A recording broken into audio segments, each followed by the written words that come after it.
Avant de plonger dans cette histoire incroyable, pensez à vous abonner à la chaîne et à activer la cloche.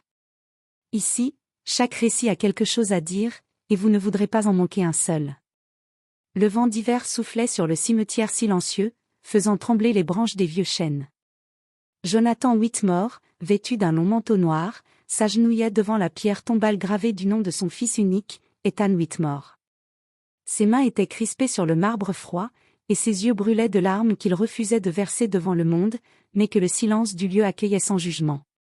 Le nom, Ethan Whitmore, semblait résonner dans le vide autour de lui. Chaque lettre lui rappelait le rire de son fils, la chaleur de ses étreintes, et l'avenir qu'il avait perdu. Jonathan, milliardaire connu pour son sang-froid et son autorité inébranlable, était réduit à un homme brisé, seul face à son deuil. Alors qu'il restait absorbé dans sa douleur, un mouvement attira son attention. Une jeune femme noire, le visage baissé, s'approchait de la tombe. Elle tenait par la main un petit garçon de 7 ans, dont les yeux brillaient d'innocence et de curiosité. La femme tremblait légèrement, et des larmes coulaient silencieusement sur ses joues. Son visage était marqué par la fatigue et la peine, mais aussi par une douceur inébranlable. Jonathan sentit son cœur se serrer inexplicablement. Quelque chose dans cette femme, dans ce garçon, lui rappelait Ethan. Il s'était toujours cru incapable d'être surpris par la vie, mais maintenant, il sentait une présence familière qu'il ne comprenait pas encore. Monica Harris, la jeune femme, s'agenouilla devant la tombe, tenant fermement Malik contre elle. Ses lèvres murmuraient des mots qu'il ne pouvait entendre, des prières pour son fils disparu ou pour le garçon qu'elle élevait seule. Jonathan n'en savait rien, mais chaque syllabe semblait vibrer dans l'air glacial, comme un écho de sa propre douleur. Un silence pesant s'installa, seulement troublé par le murmure du vent et le froissement des feuilles mortes. Jonathan, figé, observa la scène. Pour la première fois depuis la mort d'Ethan, il sentit une étrange chaleur se frayer un chemin dans son cœur. Était-ce de l'espoir? Ou simplement le reflet de son propre chagrin projeté sur cette femme et ce garçon? Il ne le savait pas encore, mais ce moment allait changer sa vie à jamais. Car Monica et Malik n'étaient pas seulement des inconnus en peine, ils étaient liés à son fils d'une manière qu'il n'avait jamais imaginée.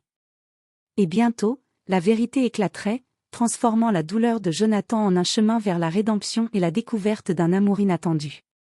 Quelques semaines avant ce jour au cimetière, Jonathan Whitmore n'aurait jamais imaginé que son chemin croiserait à nouveau celui de Monica Harris. Ce matin-là, comme tous les matins chargés de réunions et d'urgences financières, il était arrivé dans son restaurant préféré, le Clarendon, un établissement chic où il venait parfois seul pour réfléchir. Assis à une table près de la fenêtre, il observait distraitement la ville qui s'éveillait, un café noir fumant à ses côtés. C'est alors qu'il la vit, Monica.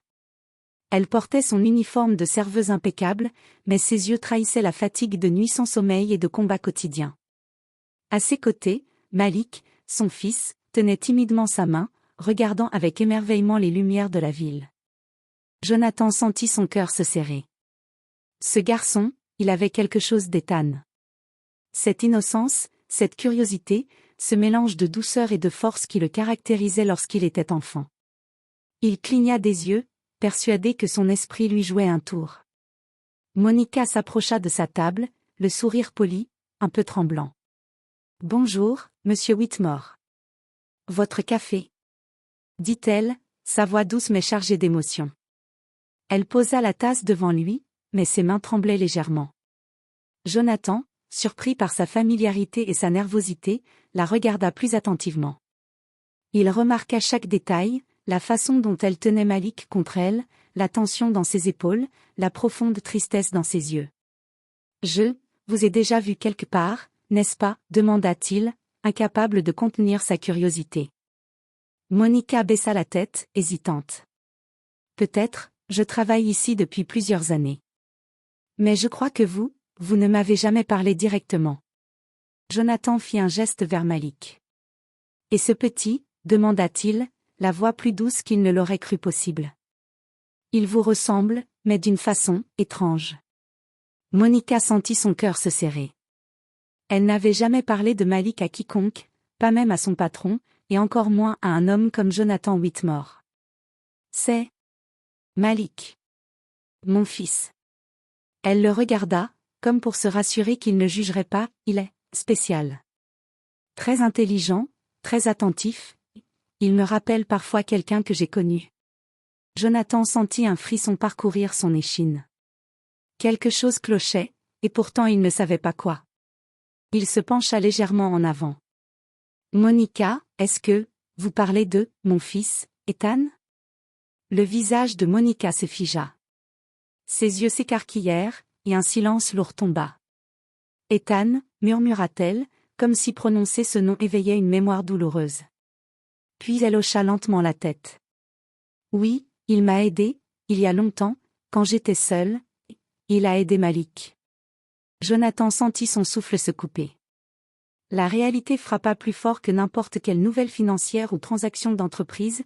Son fils, mort depuis des années, avait eu un impact direct sur la vie de cette femme et de son fils. Et pour la première fois depuis longtemps, il ressentit une chaleur dans sa poitrine, un mélange de nostalgie et d'espoir. Monica, voyant son trouble, prit une profonde inspiration et murmura : « Je ne sais pas pourquoi je vous parle de ça maintenant, mais je crois que... » Ethan ne voulait pas que sa gentillesse disparaisse. Il m'a donné une chance, et maintenant, je veux faire la même chose pour Malik. Jonathan, bouleversé, posa une main sur celle de Monica, un geste qu'il n'aurait jamais cru capable de faire. Alors, faisons en sorte que son héritage continue. Ensemble. À cet instant, Malik leva les yeux vers lui, son sourire illuminant le visage de Jonathan. Le garçon ressemblait à Ethan non seulement physiquement, mais dans cette capacité innée à rendre le monde meilleur, simplement par sa présence.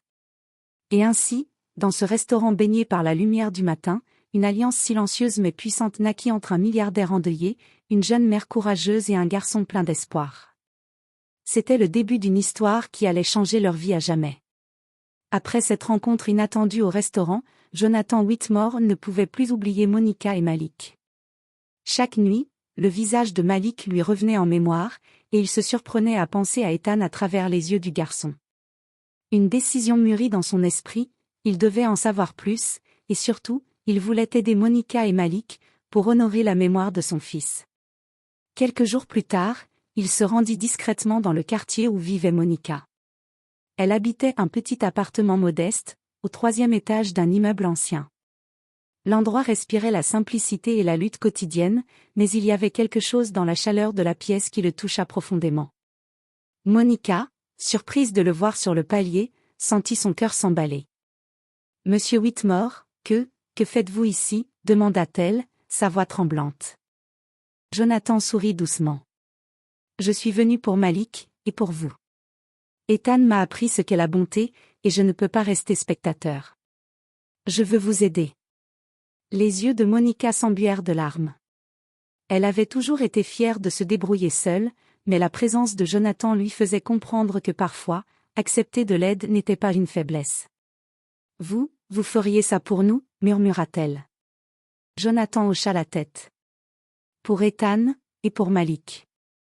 Il mérite toutes les chances qu'on peut lui offrir. » Au fil des jours, Jonathan apprit davantage sur la vie de Monica. Elle avait grandi dans un quartier difficile, avait perdu ses parents tôt, et avait dû se battre pour élever Malik seule. Mais ce qui surprit le milliardaire le plus, c'étaient les histoires que Malik racontait sur Ethan. « Il m'a appris à ne jamais abandonner, même quand tout semble impossible », disait Malik avec sérieux. « Il m'a dit qu'il y a toujours quelqu'un qui croit en toi. » Jonathan sentit une boule se former dans sa gorge. Son fils avait été un héros silencieux, et maintenant il continuait de guider Malik, sans que personne ne s'en rende compte. Mais la surprise ne s'arrêta pas là. Un soir, Monica confia un secret que personne ne connaissait. « Ethan m'a laissé quelque chose, il savait que je lutterais, et il voulait que Malik ait un avenir meilleur. Il m'a donné un cahier, avec des conseils, des histoires, tout ce qu'il pensait que je devrais savoir pour bien élever Malik. » Jonathan, stupéfait, accepta de voir le cahier. Chaque page était remplie de pensées d'Ethan, de rêves pour les enfants, et d'encouragement à ne jamais perdre espoir. Lire ces mots était comme sentir Ethan près de lui à nouveau. À partir de ce jour, Jonathan devint une présence régulière dans leur vie. Il aidait Malik avec ses devoirs, parlait à Monica de finances, mais surtout, il apportait une stabilité que la mère et le fils n'avaient jamais connue. Mais ce n'était pas seulement de l'aide matérielle, c'était un lien émotionnel profond. Jonathan sentait que son propre deuil commençait à guérir, remplacé par la responsabilité et l'amour qu'il portait à cette famille retrouvée. Cependant, le passé de Monica n'était pas totalement clair, et des défis allaient bientôt surgir. Des proches ou ennemis d'anciens jours pourraient découvrir la proximité entre elle et Jonathan, et certains secrets que Monica gardait pourraient tout changer. Ce n'était que le début d'une histoire où amour, deuil et rédemption s'entremêlaient. Jonathan comprit alors que le vrai héritage d'Ethan n'était pas dans l'argent ou le pouvoir, mais dans les vies qu'il avait touchées, et que maintenant, il avait la chance de prolonger cet héritage. Quelques semaines après que Jonathan avait commencé à intégrer Monica et Malik dans sa vie, tout semblait aller pour le mieux. Malik brillait à l'école, et Jonathan et Monica avaient trouvé un équilibre fragile mais heureux. Mais le passé, comme toujours, a le don de ressurgir au moment où l'on s'y attend le moins. Un matin, alors que Monica préparait Malik pour l'école, une voiture noire s'arrêta brusquement devant l'immeuble. Deux hommes élégants, visiblement intimidants, descendirent et frappèrent à sa porte. Monica sentit son cœur s'arrêter. Ces hommes ne venaient pas pour elle par hasard, ils connaissaient son passé, un passé qu'elle avait essayé de laisser derrière elle. Monica Harris, demanda l'un d'eux, la voix glaciale. Nous avons des questions à propos de votre fils, et de vos, à faire passer. Monica recula, tenant Malik contre elle. Je ne sais pas de quoi vous parlez. S'il vous plaît, partez. Mais l'un des hommes glissa un document sur la table. En le voyant, Monica pâlit. C'était un ancien contrat légal lié à une dette que sa famille avait autrefois accumulée, et maintenant, des gens sans scrupules cherchaient à exploiter cette faille pour prendre Malik et l'utiliser comme levier. Jonathan, ayant remarqué la voiture depuis la rue, entra immédiatement dans l'appartement. Sa présence imposante fit reculer les deux hommes. « Messieurs, je vous conseille fortement de partir avant que ça ne devienne très désagréable pour vous, » dit Jonathan, la voix froide et autoritaire, mais avec une touche qui laissait transparaître sa colère et son pouvoir. Les hommes, surpris par l'aura du milliardaire et sentant qu'ils n'avaient aucune chance face à lui, s'éloignèrent rapidement. Mais le message était clair, le passé de Monica n'avait pas disparu, et des ennemis pouvaient revenir à tout moment. Après le départ des hommes, Monica éclata en sanglots, tenant Malik contre elle. Jonathan s'agenouilla à ses côtés, posant une main réconfortante sur son épaule. « Je pensais avoir tout laissé derrière moi. » murmura Monica. « Mais je suppose que certaines choses vous suivent toujours, même quand vous essayez de protéger ceux que vous aimez. » Jonathan la regarda avec une intensité qu'elle n'avait jamais vue. « Monica. Malik est en sécurité. Je ne vous laisserai jamais tomber. Et je pense que c'est exactement pour ça qu'Ethan nous a liés. Il savait que je pourrais protéger ce qui comptait pour lui. » Monica leva les yeux, réalisant que l'homme froid et distant qu'elle avait rencontré au restaurant n'était pas seulement un milliardaire, mais un allié inébranlable, capable de protéger sa famille et de combler le vide laissé par Ethan. Ce soir-là, alors que Malik s'endormait, Monica et Jonathan restèrent silencieux dans le salon. Les dangers du passé planaient toujours, mais pour la première fois depuis longtemps, Monica sentit un poids se lever de ses épaules. Elle avait trouvé quelqu'un qui ne la jugerait pas pour son passé, quelqu'un qui comprenait que la bonté d'Ethan continuait de vivre à travers eux. Jonathan, de son côté, comprit quelque chose de vital, la perte de son fils n'avait pas seulement laissé un vide, elle avait créé une chance inattendue de continuer l'héritage d'Ethan. Ensemble, ils allaient affronter les ombres du passé, protéger Malik, et peut-être, découvrir un futur qu'ils n'auraient jamais osé imaginer.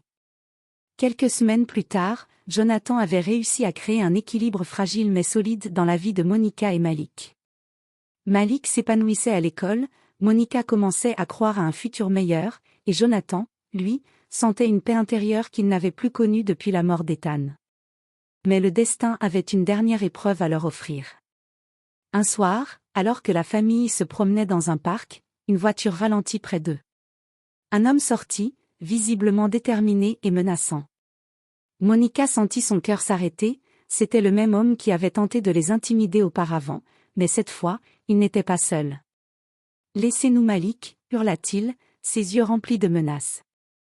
Jonathan fit un pas en avant, son regard glacial et imposant fixant l'homme. Si vous touchez à ce garçon, vous ne survivrez pas pour raconter l'histoire, dit-il, chaque mot chargé de menace et de puissance. Malik, effrayé, se blottit contre Monica. Mais à cet instant, il y eut une étrange sensation, comme si la présence d'Ethan planait autour d'eux. Malik leva les yeux vers Jonathan et Monica, et murmura « Papa Ethan aurait su quoi faire. » Jonathan sentit une boule d'émotion dans sa gorge. Les mots de Malik, simples mais puissants, rappelèrent à tous le vrai message d'Ethan, la bravoure, la bonté et l'amour peuvent surpasser toutes les peurs. L'homme et ses complices tentèrent d'avancer, mais Jonathan, fort de sa présence imposante et de sa détermination, ne bougea pas d'un pouce. D'un geste, il fit signe à ses gardes d'intervenir. Les hommes furent maîtrisés rapidement, mais la véritable victoire n'était pas physique, c'était l'assurance que Malik et Monica étaient désormais en sécurité, et que le passé ne pouvait plus les détruire. Monica, en larmes, regarda Jonathan. « Merci, merci pour tout. » Jonathan secoua la tête, les yeux brillants de larmes retenues. « Non, c'est Ethan qui a guidé tout ça. Il a choisi de nous lier pour que son héritage continue. Malik, tu es son héritage vivant. » Quelques mois plus tard, Jonathan fit installer une petite plaque dans le parc où l'incident avait eu lieu, en mémoire d'Ethan. Malik courait autour, riant, heureux et insouciant, tandis que Monica observait, le cœur léger pour la première fois depuis des années. Jonathan, en regardant le duo, sentit une chaleur profonde envahir son cœur. Il avait perdu un fils, mais en aidant Monica et Malik, il avait trouvé une nouvelle famille.